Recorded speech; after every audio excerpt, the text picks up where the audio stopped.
Me olemme Kumeko Group, luotettava puukaupan kumppani metsänomistajalle. Nuori metsä tarvitsee tilaa kasvaa.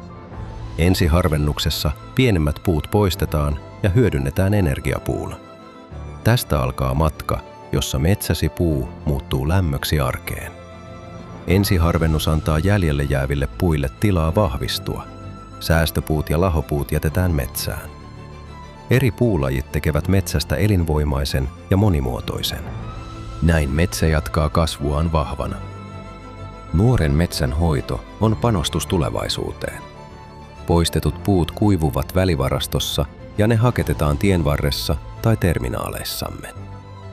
Hake varastoidaan terminaaleissa ja toimitetaan voimalaitokselle luotettavasti. Laadukas biopolttoaine takaa tasaisen ja varman energiantuotannon. Voimalaitoksessa biopolttoaine muuttuu kaukolämmöksi ja sähköksi.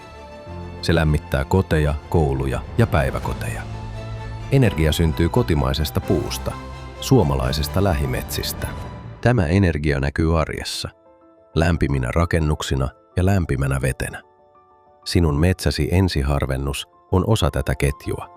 Se tuo lämpöä ja hyvinvointia nyt ja tulevaisuudessa.